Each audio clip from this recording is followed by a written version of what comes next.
Hello, Margaret. Welcome. Nice to have you here. Thank you, Lila. So, I know inner bonding is something that you have created in the last couple years or more than couple years for sure. Well, And it will be amazing. actually 40 years. Wow, that's great. So, obviously, being that long makes a lot of sense and showcase the talent that you have, the knowledge that you have that you can share with us today. And obviously, we'll be sharing all the information, how to reach you, your website, and there the audience can find lots of great supporting information. It can be the podcasts you have over there, blogs, material, a free course that I saw already. So that's great. Let's just get started for anyone who is kind of questioning, like, who is Margaret Paul, if they don't already know you, because you have also books out there. So lots of material that you have shared with everyone out here. So just to learn more about yourself, how you became or came into this place on helping others heal. Well, I knew since I was five that I wanted to be a psychologist. So I'm one of those people who I was very grateful to know very early in my life what I wanted to do. And so I trained to be a traditional psychologist, psychotherapist. And I did traditional psychotherapy for 17 years, and I had a ton of my own therapy. And I wasn't happy with my own therapy, and I wasn't happy with what was happening with my clients. So at that time, I started to kind of pray for a process or a teacher or something that would bring me information about a process that would go very deep, very healing, and that somebody could learn to do on their own. That's when I met Dr. Erica Chopich. She has half of inner bonding. I have half of inner bonding. And we met and put it together. And it's been evolving now for over 40 years into it's just an incredibly powerful process for healing. It's not like any of the other processes that are out there.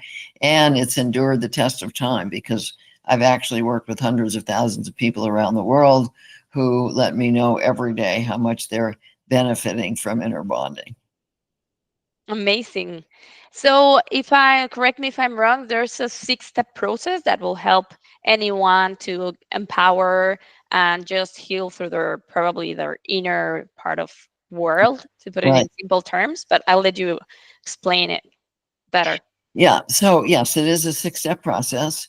And step one is the willingness to start to move out of just mind focus and into body focus. Because as we were growing up, most of us could not handle the big feelings that we might have had, feelings from any form of abuse or rejection, feelings from peers, from siblings, parents, caregivers. We just couldn't handle big pain. And so we learn to go up in our mind because our feelings are in our body. Well, now we need to get back into our body because our feelings have very, very important information for us. In inner bonding, we divide our feelings into two different kinds. One are the feelings that we cause, which we call the wounded feelings. These feelings come about from how we treat ourselves, how we abandon ourselves, whether we're judging ourselves, whether we're ignoring our feelings and staying up in our head, whether we're numbing our feelings with addictions, or whether we're blaming other people for our feelings. These are the major forms of self abandonment. But our feelings are actually letting us know whether we're loving ourselves or abandoning ourselves. And so if we feel feelings such as anxiety or depression or guilt or shame or anger or aloneness or emptiness or jealousy or envy or bitterness or resentment, those are the wounded feelings that we cause with our self-abandonment.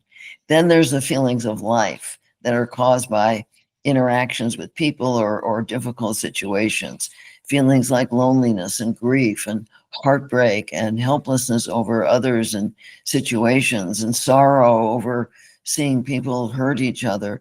These are the deeper existential painful feelings of life.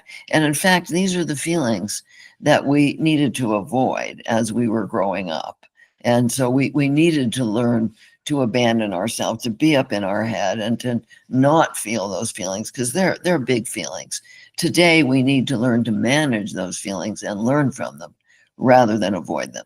And so step one of inner bonding is using your breath to move out of mind focus and into your body so that you can feel what's happening both physically and emotionally, because our feelings often show up physically. Like if you're anxious, your chest might be tight, or your stomach might be tight, or if you feel depressed, you might feel empty inside. And so physical feelings have a lot of information for us. And so in step one, we get into our body and we make a decision. We want to learn what our feelings are telling us. And then in step two, we breathe into our heart.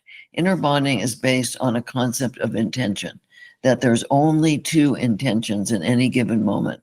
One is the intention to try and have control over getting love and avoiding pain and feeling safe. And this comes from a part of us that we call the wounded self. We all developed this ego wounded self as we were growing up as part of our survival. This part of us has many, many false beliefs that we either subconsciously or unconsciously are operating from that cause us to abandon ourselves. And so in step two, we're either choosing the intention to control, getting love, avoiding pain, feeling safe, or the other intention is the intention to learn about loving ourselves and sharing our love with others.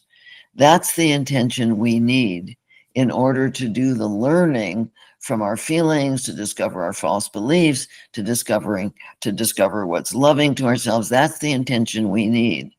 And so in step two, we consciously choose the intention to learn about loving ourselves. And we teach people how to access a higher source of love and wisdom.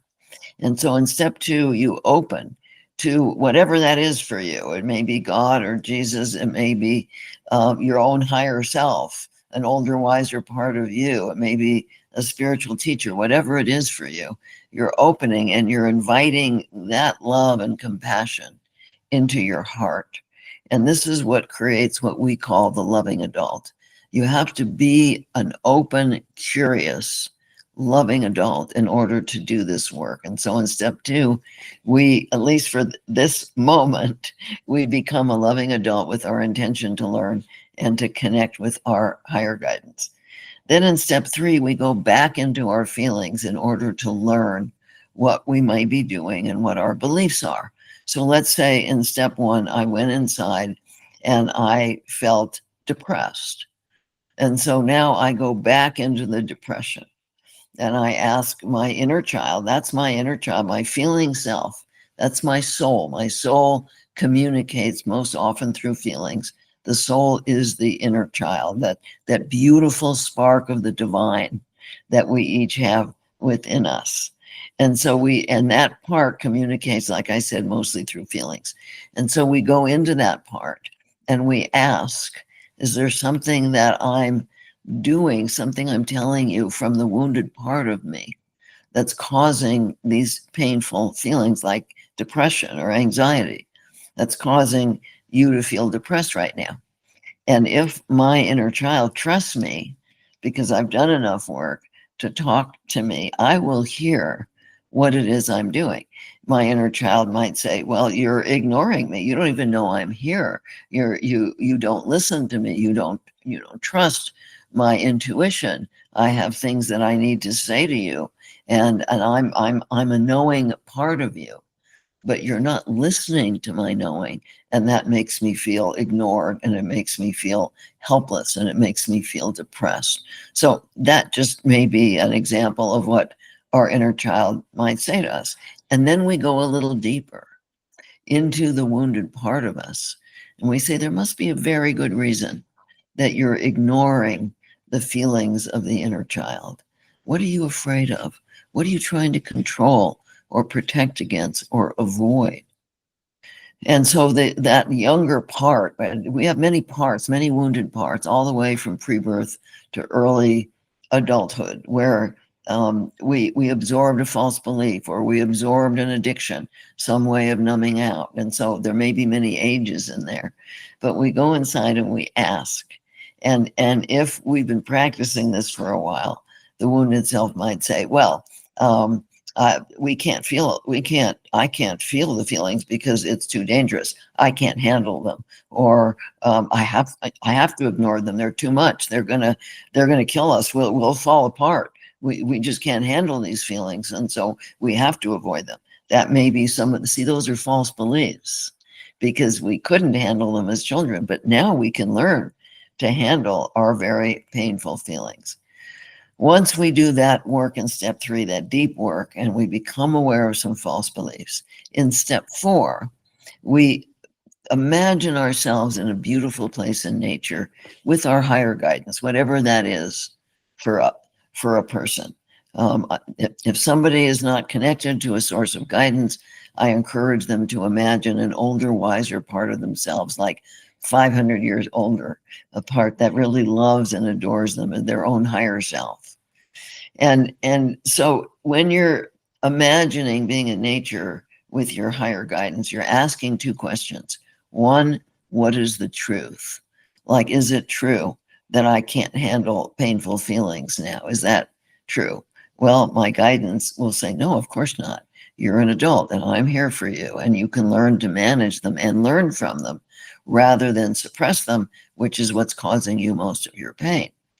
And the second question would be, what would be loving to me? What's in my highest good? What's loving to my inner child? And of course, this takes time to access that information about what's loving.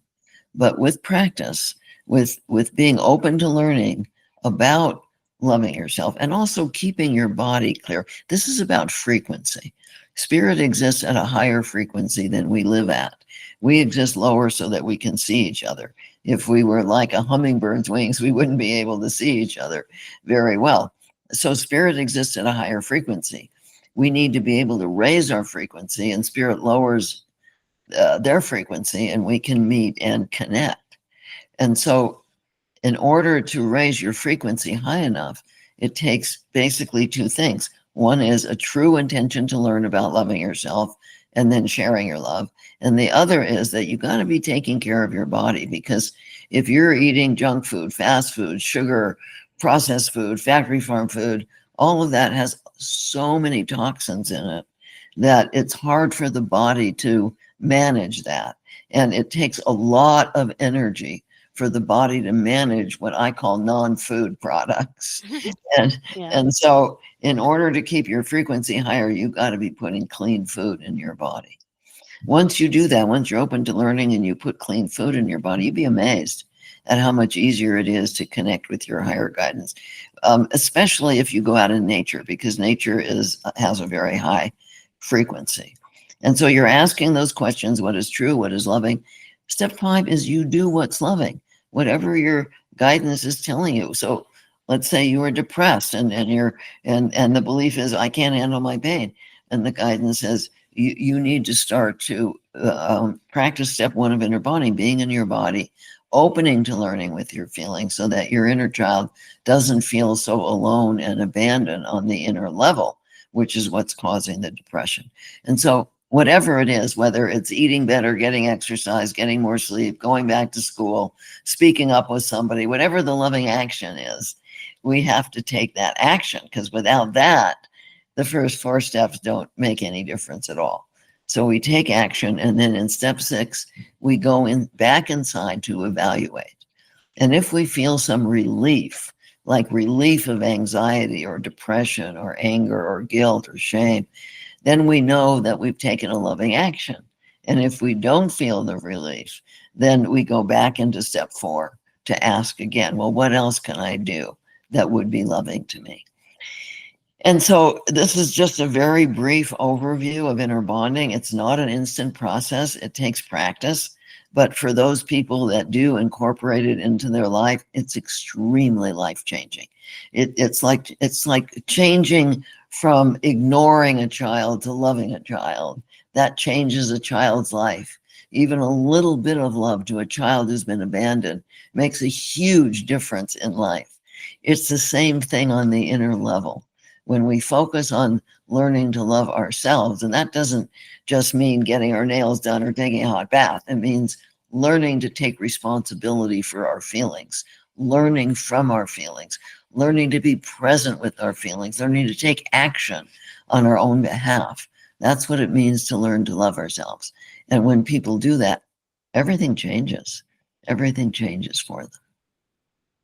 Thank you. Thanks, Margaret, for walking us through those 6 steps. And it totally makes sense. It's just the way when you go into an aircraft and they are telling you first you have to put on the air mask to help others, right? So it's just, it totally resonates with that approach. You have to be good with yourself to make sure you are working on those maybe issues or things that come from your inner place or your childhood that were maybe buried or not addressed like properly, and going to that root cause and making sure it's just the work that, as you mentioned, requires a constant practice. And maybe with the I'm here making a bit of an assumption, but I can go through it, and if something outside of my control happens, might shake things and make me feel maybe stressed or anxious, and I have to revisit that type of process to see how I can address it, how what steps I need to follow through to make changes and feel well.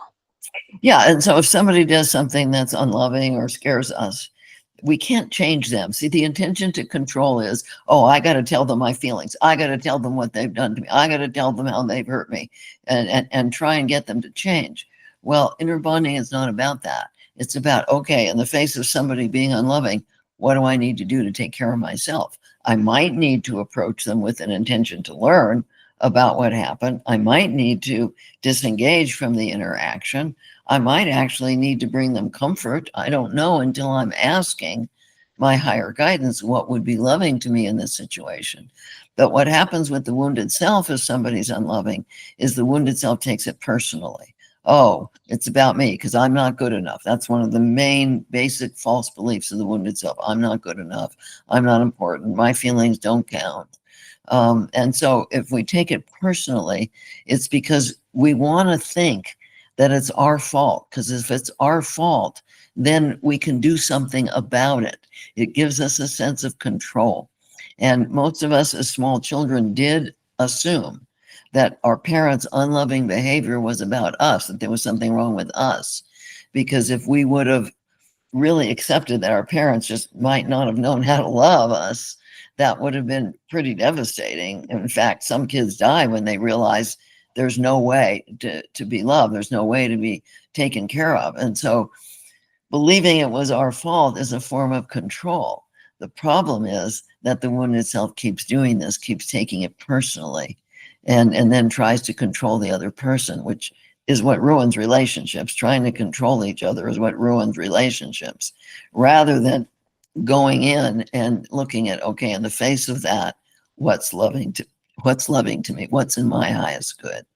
And so it's not only powerful for ourselves, but it's extremely powerful in relationships, because as each person learns to take responsibility for their own feelings, they stop blaming each other, because that's a major form of control, is to blame the other person, make the other person responsible, either getting angry or withdrawing or shutting down, even compliance, which is what I did for so many years.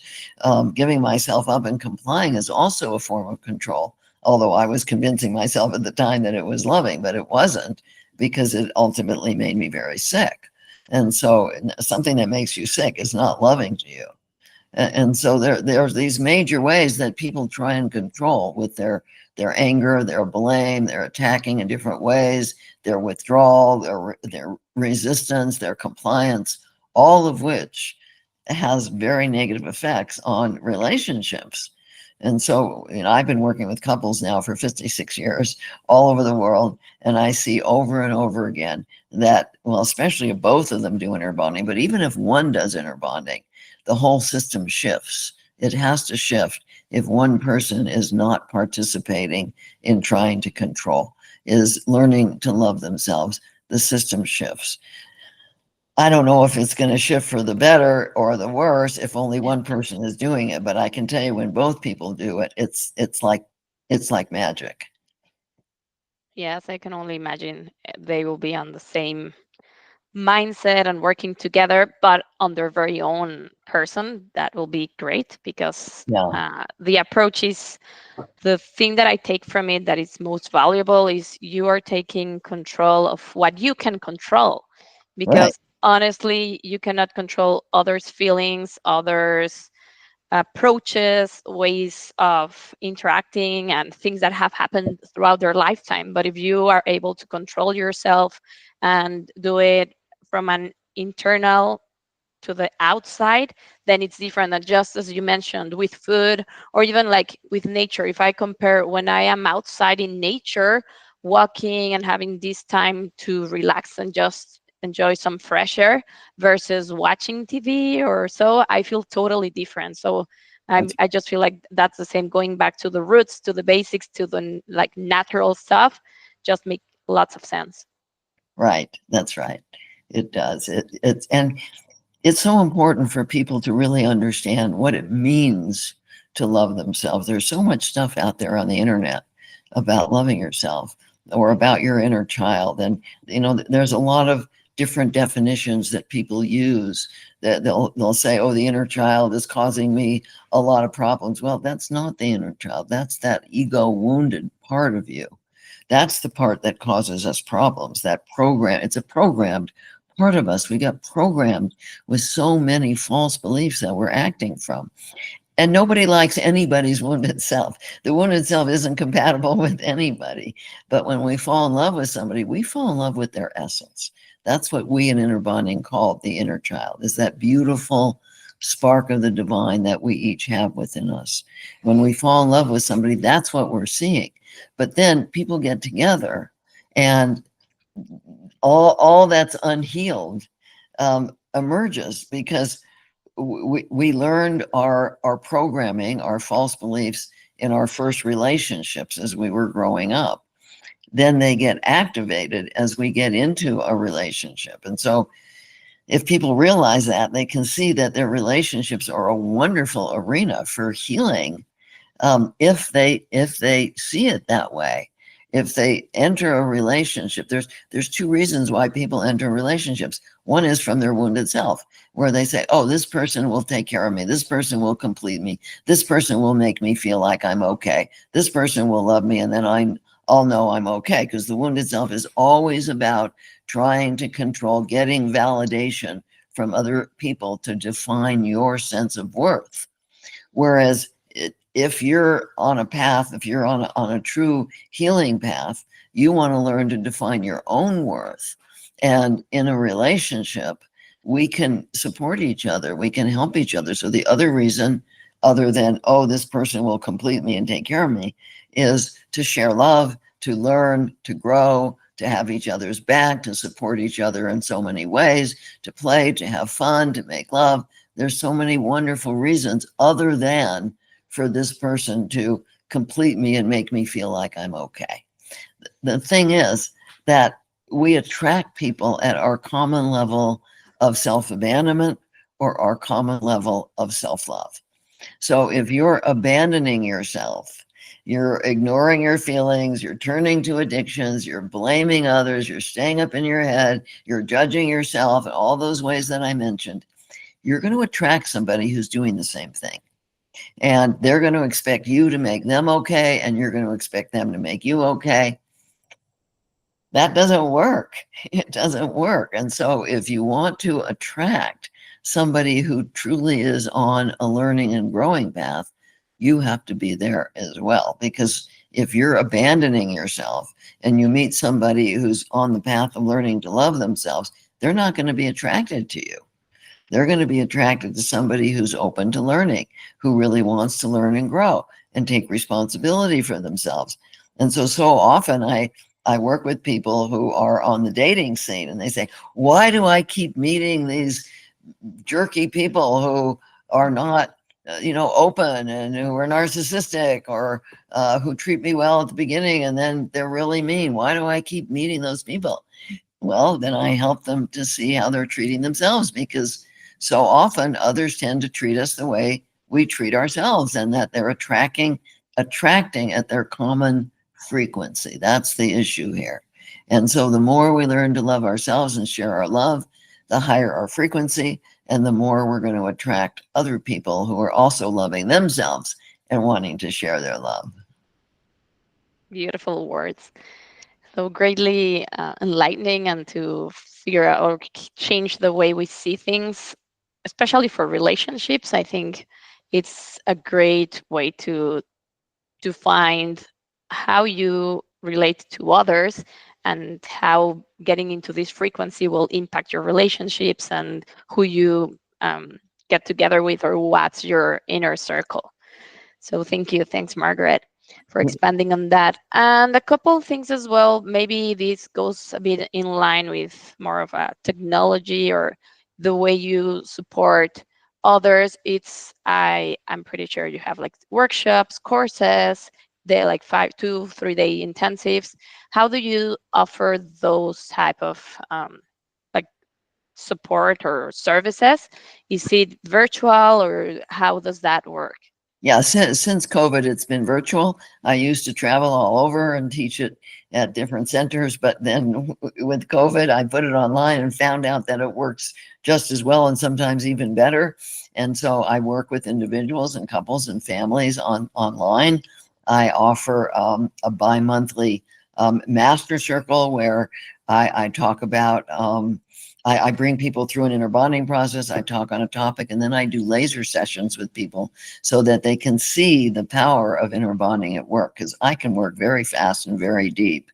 And I offer, I have 5 30-day courses about learning to love yourself, about relationships, about connecting with your guidance, about finding your beloved, about finding your passionate purpose.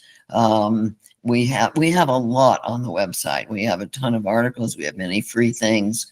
I have my free podcast that I do every week, where I speak on a different topic. So there's many, many ways. And I have 15 published books.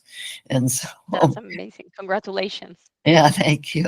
And so there's many, many ways that people can learn inner bonding, even if they don't have any money. There's so much free on the website. The books are not that expensive. And so people really want to learn inner bonding.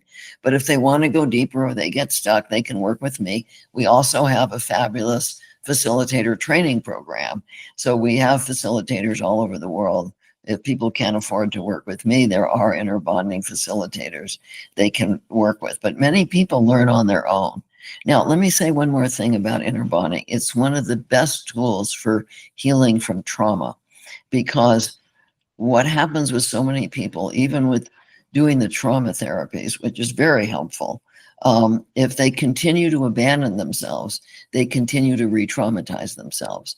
If they continue to treat themselves the ways they were treated, or the ways their parents or caregivers treated them, because sometimes that's the role modeling of how they treat themselves. If they were abused, if they got PTSD, so often they're re-traumatizing themselves.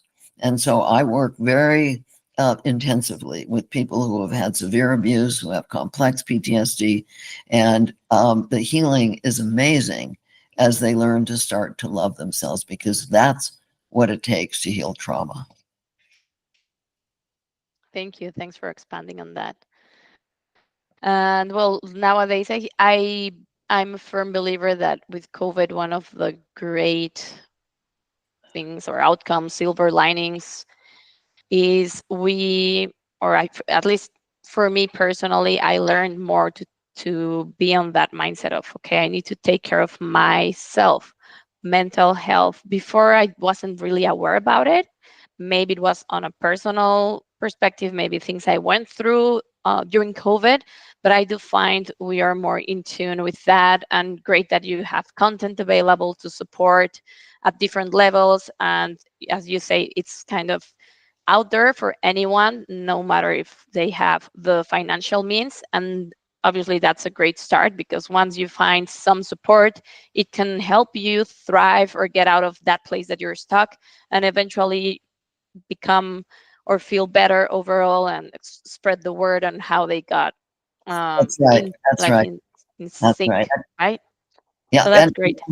One of the things that I offer that's coming up near the end of October is I do 5-day online intensives for small groups. And that is so powerful. That is, people have said it's like 5 years of therapy in 5 days. It's extremely powerful work. It goes very, very deep, and it's very, very healing. So if anybody really would like to do deep work, they can contact my assistant, Jillian, at innerbonding.com. It's on the website, um, or they can call. But if they really want to do a deep level of healing, the intensive starts October 22nd. I do it twice a year, and it is an amazing experience. Perfect. Great. So I know the audience, whoever is interested, they will take note and reach out. So the best way to reach out to you would be through your website, and that way they will get in contact and it will be funneled to you, and they can like connect and join any of the various services and support you have in place to Yeah, help each other. So thank you. Thanks, Margaret. yeah. Okay. Yeah, sorry. I just wanted to say one more thing, that I Of also course. help people on their physical level with their health, because I've studied health since I was 22. I was a sickly kid, and I Mm, started eating all organic at 22. And yesterday was my birthday, and I'm 86, and congratulations. I'm very healthy with high energy, much more energy than most people in their 20s. And so I know that the way that I've been eating, and I don't recommend a particular diet, just clean food. However, whatever anybody believes is fine, but just clean food. And so I went from being quite ill to being extremely healthy. And I help people do that too. Oh, great. Good to note. And well, congratulations on your birthday and all the energy that you radiate. It totally shows that you have done a great work, not only physically, but mentally. And that's how you can come across as a professional that can support others in a total and holistic way. So Right. that's amazing. If we can wrap up with maybe a quick, like, which advice or idea, final thought you will have for the audience to maybe start working on this inner approach, or any Yeah, final thoughts? what I want people to know is that anybody who wants to learn this, anybody who really wants to open to learning about learning to love themselves, can learn this. I mean, they may get confused at the beginning, because anything worth learning takes practice, like learning to play an instrument. You have to practice. And this is like that. It takes practice, but really anybody can learn to do this. So I really want to encourage those of you that are ready to learn to take responsibility for your own feelings, to learn and practice inner bonding. Perfect. Thank you. Thanks, Margaret, for your time and all the knowledge you shared today. We appreciate it. You're welcome.